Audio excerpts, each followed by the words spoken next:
I've had some questions about this hitch that I built, and this thing was built when I was doing the hot shotting work. I had a $1,400 bill for 2 towings from breakdowns. So I was like, there's got to be a better way than this. And I was also getting some calls from people who had 7.3s that they had written off, want to get rid of a parts truck, come get it out of my yard, that kind of stuff. So the trailer that we've been working on in the other videos wasn't conducive to hauling vehicles. You could do it, but it just wasn't real good. So all of these trucks have big D-rings on the front. So we came up with this configuration. I just wanted to show you this from the bottom so that we could see. So this only parts that's purchased on here is this 2 5/16 Bulldog hitch, and I'll show you a closer one of these cable clamps later. So I had some 3-inch by 1/8, I believe, channel iron. It's not really thick. Of course, I overbuild every damn thing, and this was built in order to, you know, my hotshot truck weighed 11,500 pounds empty, so we needed something stout, and I wasn't sure how squirrely this was going to be. And actually, the first version of this, I had used some shackles, and it had too much wiggle in it, so we went to the cable clamps. But we have a 4-inch channel down there that's going to be cable clamped to the D-rings, and then all we did was get our triangle angle from the hitch, and we, you know, made some miter cuts there, and we built our triangle out of 3-inch channel. And of course, you know, we just have some ears on the bottom. But I wanted to show you all that, and we're gonna let's put it on the table where we can get a closer look at it. Now these are the D-rings that are standard on probably, I don't know, 80-90% of these trucks. Some trim packages don't have them. They have a little blank off square, but everything I've seen all has the 3-hole you know, recesses for the D-rings. So if you want to do a hitch like this and you have a truck that doesn't have D-rings, you can rob some and you know, keep them in a jump bag with your tools for the hitch. And that way, if you have to go get a vehicle and you don't know if they have the D-rings, you already have D-rings if you need them. Now, if I have to put D-rings in, I usually pull the bumper. It's 2 bolts here, 2 bolts here. Sometimes some of them have angle brackets underneath, but it's not a very hard job to pull a bumper. Just watch that you don't yank off your block heater plug when you're doing the bumper. So you can drop the bumper off and bolt onto these, but it's not necessary the way the hitch is. You can bolt right over the factory bumper if it already has the D-rings, the way I have it set up. We're going to show you that in a minute. And I'm probably going to show you on this truck, just because it's closer. My other truck, I robbed the D-rings off of, but I'm going to show you how they look with no D-rings when they come that way. All right, this is the front of the tool truck. I don't know if you can make it out in there. You probably can. There's your holes in there. And again, the bumper goes way up under. So I just dropped the bumper off. But I actually pulled these off to bring another truck home. And I keep a set. And I really kind of need to put some back on here. But that's how it's set up with, if you have this set up, you're going to more than likely have to drop the bumper and run the 6 bolts in on the D-rings and put them in. But if they're sticking out, you're good to go. So let's see how the hitch hooks up. So we got it right here. This is just a regular cheap dolly, and you know, most people have around the shop. I find that the easiest way to move this, when I want to move it from where I'm storing it and stick it in the truck I'm going to pick the vehicle up with, and then offload it off of that truck and roll it like this and stage it in front of the D-rings. Okay, so let me slide this out just a little bit. So what you can see is, you know, we saw the big triangle and the 2 5/16 hitch. So what we got here, you can see it a little better, is a piece of 4-inch channel, was a piece of 4-inch channel ears, and this is how the the hinge setup is. And I'll give you some measurements and things if you want. Now, originally, I would undo these hinge pins here and here. And as you can see, they have a little 3-point hitch safety pin in there. You leave a little slack in here so that can pin, and then this is just a backup so it doesn't come unscrewed while you're in tow. The other side doesn't have that because at some point this either got galded or cross-threaded or something. I don't know what the hell happened, but I can't get it off even with the big Milwaukee impact wrench. So it's and it hadn't been used much, so if I can't get it off with the impact, it ain't coming off. So let me get over here. So what we have is just a basic cable clamp. I'm going to take this out when I get the tripod set up, and that just hugs the D-ring. So what I used to do when I first built this, and I started using it quite a bit, the 4-inch channel and the cable clamps would mount onto the D-rings first. That's real easy and lightweight to handle, and I would impact the cable clamps on there and get everything tight on the D-rings, and then bring the big triangle up and pin it with these 2 bolts here, and get those situated. It was a little bit easier to handle, but since that one got galded and I just hadn't had time to torch it off and replace it, and again, I'm building a trailer now, so this is probably not going to get used as much on the road. It's fine the way it is. It's a little awkward and heavy to use, but for the little bit it's going to be used, we're just going to make do with it right now. So let me undo the cable clamps and let me get the tripod set up, and I'm going to show you guys how this hooks up, and then maybe we can go through a few rough measurements. Again, yours may not end up like this, but and another thing I'm going to show you too here just in a second is even though this was built heavy for towing these vehicles on the road, and we put magnetic lights on the back, when we're doing this, and rig up a safety chain and all that kind of thing to go down the road, and this works really well. One of the trucks I just picked up had kind of a homemade light duty hitch, and I'm going to fabricate another hinge bar like this. That way, if I'm moving stuff around here, I got about 6 acres. So if I'm moving stuff here, bringing a truck over to the shop to pull some parts off of, and then bringing it back to the boneyard or something, I don't have to fool with this heavy hitch. I'll have a really light duty hitch, but I wouldn't trust that to go down the road. So let me show you the light hitch, and then we'll get into how this one gets on the truck. Okay, so got this one propped up on an axle. Actually, this is the axle getting ready to go on the trailer later on. I got to cut it. This little hitch, little 2-inch ball hitch, and just a little A-frame with nothing here.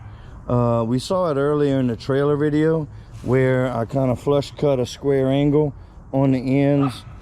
I don't really know what this square tubing and the little Y piece is in the bottom. It's probably all just junk iron the guy had and didn't want to cut and fab it up too much. But this is very, very light. This is probably like 1 inch, so it doesn't weigh anything. And I'm probably going to do angle iron here and fabricate something. And it like I said, this is probably not going to bolt on really tight. It's just to grab something in the boneyard, drag it over by the shop, work on it, and drag the carcass back over there. So we'll have this one floating around too. Just wanted to point that out. You don't need the heavy duty one unless you're going down the road and you want to make sure that the truck is totally secure behind there. If you're just moving them around the property, you can get by with something like this. And so when I get this one reconfigured, you'll see it, or I may do a little clip on it. But basically, I'm going to have like an angle iron across the bottom, probably weld some I'm thinking what I'll do for this one is weld an angle iron across the bottom, and then instead of building that hinge bar, I'm probably going to weld a couple of C shackles on each end and those will just clip onto the D-rings, and it'll have some wiggle travel, but again, in that case, we're just moving it around on the same piece of property. It's not something that would go down the road, and we just want to make something light and easy that you can run over there with no tools, just a shackle and maybe a crescent wrench to snug it up. And that's what we're going to do with that one. So let me get back to showing you the other one. Okay, so what you can see is we just have a basic 1-inch cable clamp. You can tell it's 1 inch because of the 1 inch on the metal down there. It tells you what size. So the D-ring is going to go here. I'm trying to do this where I can see it in the screen. So the D-ring goes where my finger is, and then the channel iron, and then the nuts. So let me show you how we got that going.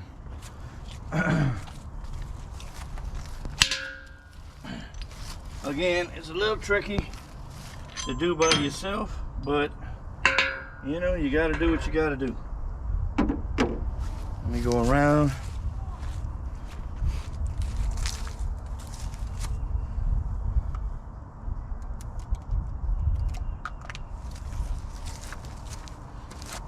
So these just store here however you want, just to keep everything in one piece.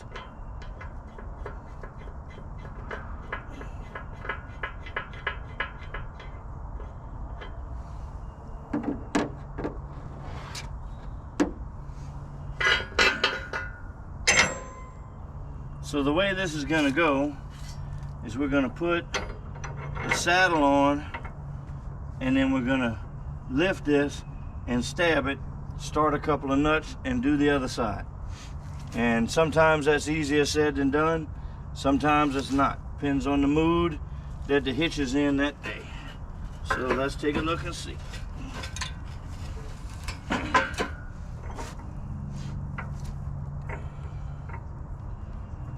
Again, this piece right here originally was meant to go on. Let me get on the other side. That piece was originally meant to go on by itself, but with the gilded bolt, it makes it quite a bit more of a pain in the ass.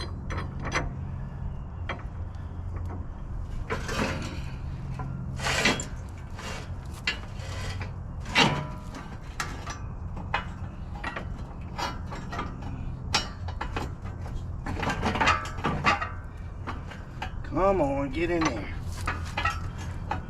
Just because I'm filming it, it has to be a pain in the ass. Well, like I said, it depends on the mood that the damn hitch is in.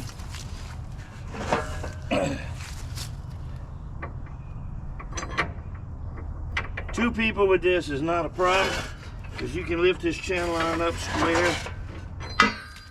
Damn thing.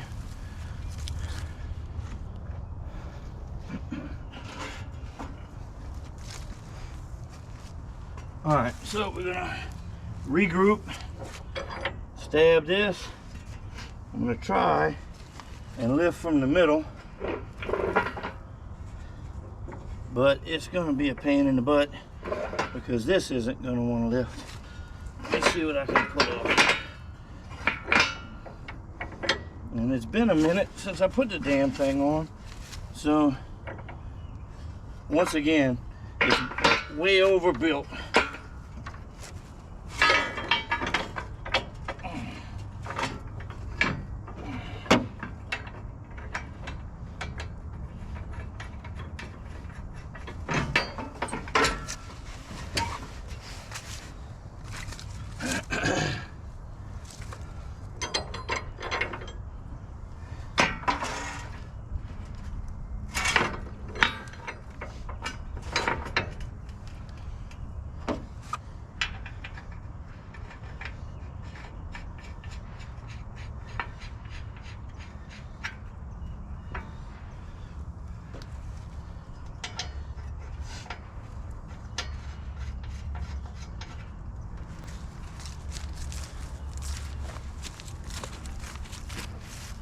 Alright, well, that wasn't so bad.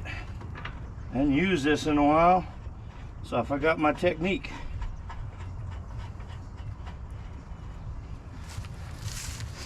So got all 4 bolts started. What I want to do is get the angle of this flat with the front of the truck like this, get a little bind on it, and run these up by hand.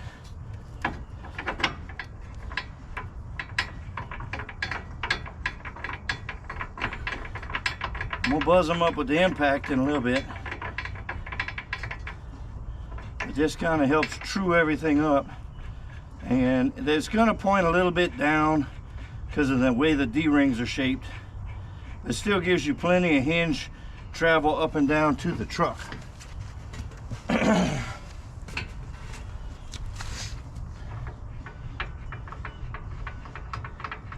reason I want to do this, get them snug, is because when I lift the hitch up, I want these to be tight enough to where it won't hit on the grill. And if you leave them too loose, it can flop over. Okay?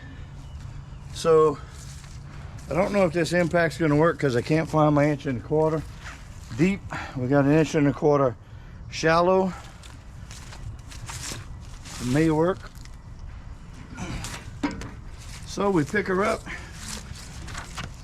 and that gives you access underneath to run her up. I'm not buzzing her in hard because I don't have the deep socket. So now you got her on the truck. Move this out the way. Let me move the camera.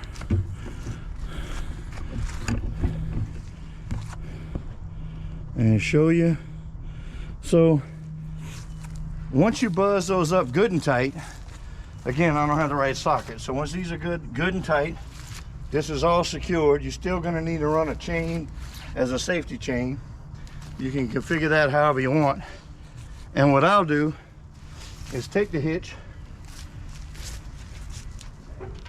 and drop it down like that. Now, once you have it set up like that, you're ready to back the truck up and hook it up.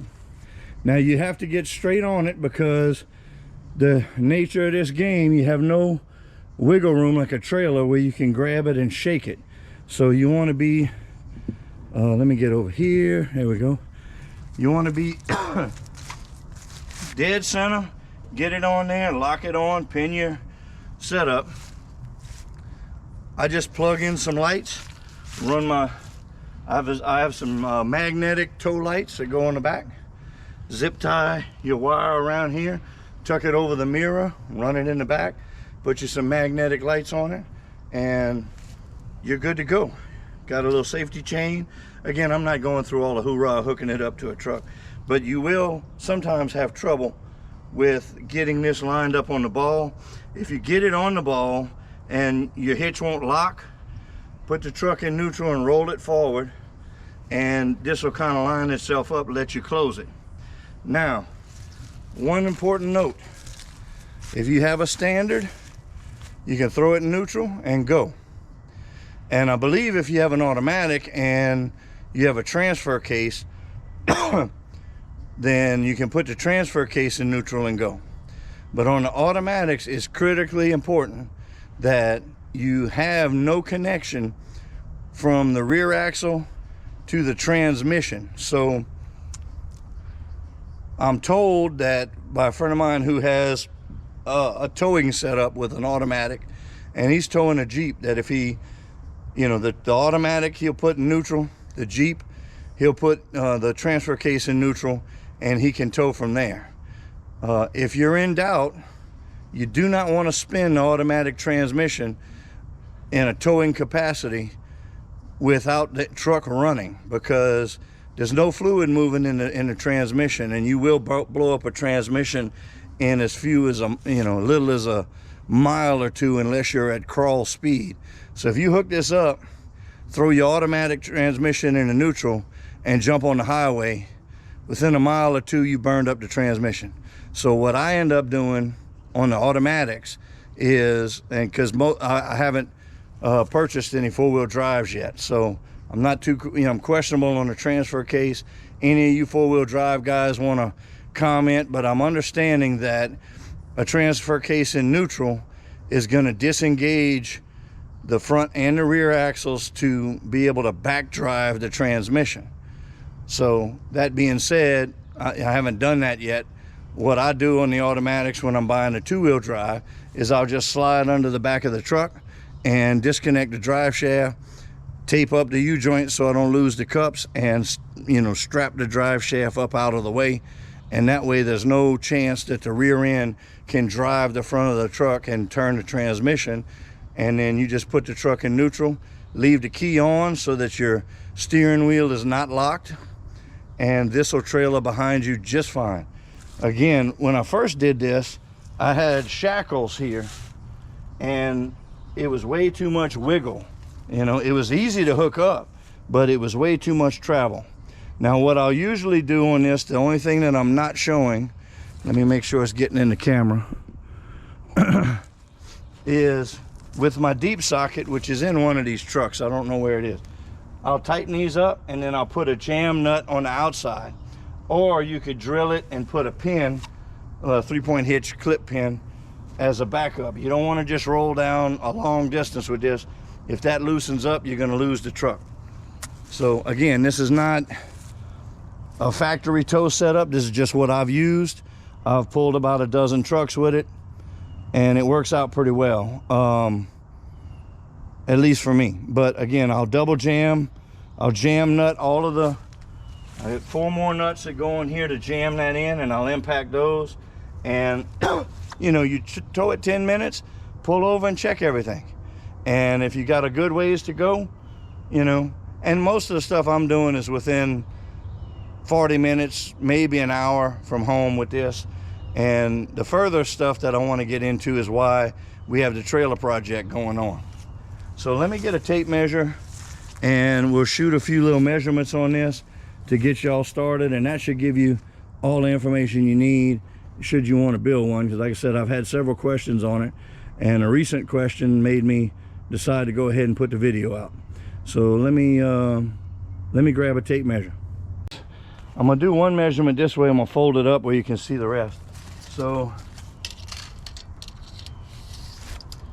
we are 4 foot 1 inches here.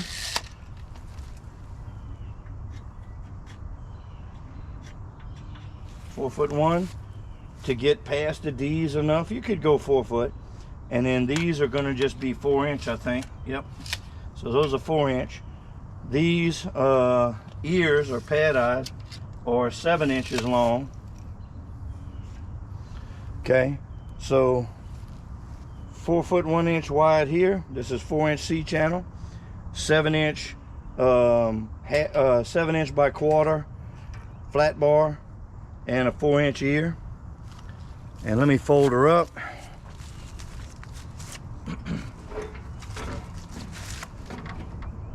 Okay, move the camera here.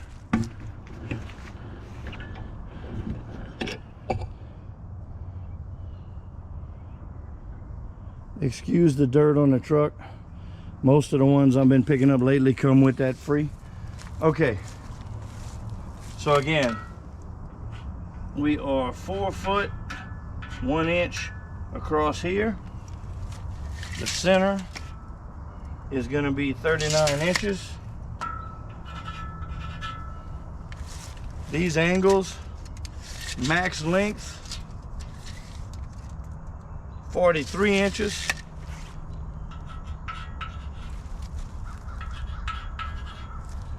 And again, so the way I came up with this, I knew the basic layout. The geometry started with the hitch, so I needed to, I knew where this was going to land, so I knew how wide this needed to be.